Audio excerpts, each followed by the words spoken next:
मैं आपको जो बात अब कहने वाला हूँ, आपने बीजेपी का जिक्र किया, उप मुख्यमंत्री का जिक्र किया, इस पूरे आंदोलन के पीछे ही कुछ ऐसी ताकतें हैं जो जातिगत जनगणना और उसके आर्थिक आंकड़ों से डरी हुई हैं।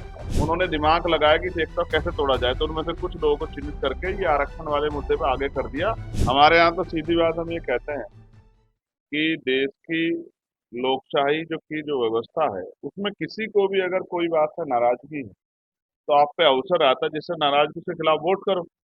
और अगर कोई चाहता है कि इस तरह का कोई कानून बन जाए और आंदोलन से काम नहीं चल रहा तो अपनी दल बना ले, दल बना के लोकसभा विधानसभा में आ जाए। जो साथी आंदोलन कर रहे हैं, मेरी उनको राय है कि वो सब लोग अपना दल बनाएं और दल बना के आगामी लोकसभा चुनाव में, विधानसभा चुनाव में पार्टिसिपेट करें, अपना संख्या बल बना लें, उनका बहुमत हो जाएगा, बहुमत बना के वो कोई भी कानून पास कर सकते हैं। छात्रों के आंदोलन के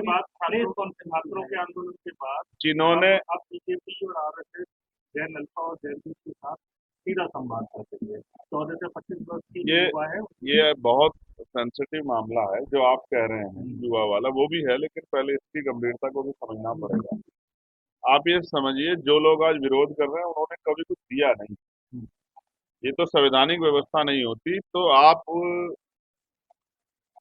ये जो चुनावी भाईचारा इसको भी नहीं निभा पाते। और मैं आपको जो बात अब कहने वाला हूँ, आपने बीजेपी का जिक्र किया, उप मुख्यमंत्री का जिक्र किया, इस पूरे आंदोलन के पीछे ही कुछ ऐसी ताकतें हैं जो जातिगत जनगणना और उसके आर्थिक आंकड़ों से डरी हुई हैं।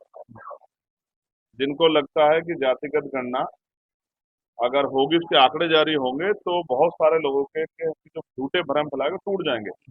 लेकिन इसमें जो दूसरा जवाब है मेरा, वो इनके सवाल से जुड़ता है। शिक्षा, पेपर लीक, रोजगार जैसे मुद्दों पे नौजवान इकट्ठा हुआ था, और जब नौजवान इकट्ठा हुआ तो सरकार ने दिमाग लगाया कि इनको कैसे तोड़ा जाए।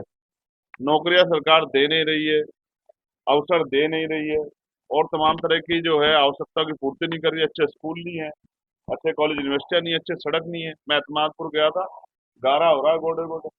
तो मैं ये बात आपको इसलिए बताऊं, सरकार को लगा, और उन ताकतों को जिनका मैं जिक्र कर रहा हूँ, जो संगठन बने हुए हैं, जो अपने आप को राष्ट्रभक्त संगठन कहते हैं, उन्होंने दिमाग लगाया कि इस एकता कैसे तोड़ा जाए, तो उनमें से कुछ लोगों को चिन्हित करके ये आरक्षण वाले मुद्दे पर आगे कर दिया कि जो युवाओं की एकता बनी थी देश के विभिन्न इंपोर्टेंट मुद्दों पे आवाज उठाने की, संघर्ष करने की, वो मुद्दे पीछे छूट जाए। लेकिन हम ऐसा नहीं होने देंगे। मैं फिर आपसे कह रहा हूँ, छात्रों के भविष्य के साथ किसी भी तरह की खिलवाड़ बर्दाश्त की नहीं जाएगी। आपको याद होगा, और आप रिसर्च कर लेना, भीम आर्मी का जो जन्म है, उसकी जो पहचान है देश दुनिया में, वो भीम आर्मी पाठशाला से थी। और पाठशाला हम लोग क्यों चला रहे थे?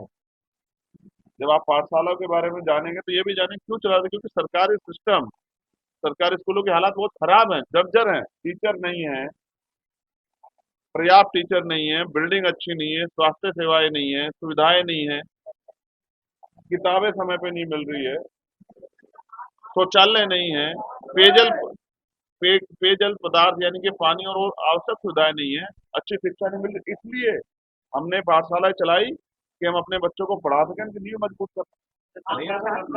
समय लगा तो इसको किस तरह से देखते हैं कि छात्रों के ऊपर इस तरह की अगर इतने बड़े पद पे बैठे व्यक्ति के पूरे सहयोग और देश की दूसरी बड़ी पार्टी के नेताओं, जिनके 100 एमपी हैं लोकसभा में, अगर उनको जो एफआईआर कराने में इतना समय लग रहा है, वो भी सही एफआईआर, बैलेट गन चली है और बच्चा जिंदा है, उसके छठे अंदर है, तो आप समझिए कि देश में अघोषित इमरजेंसी, हिटलर साइज जैसे हालात हैं, इनसे लड़ना पड़ेगा।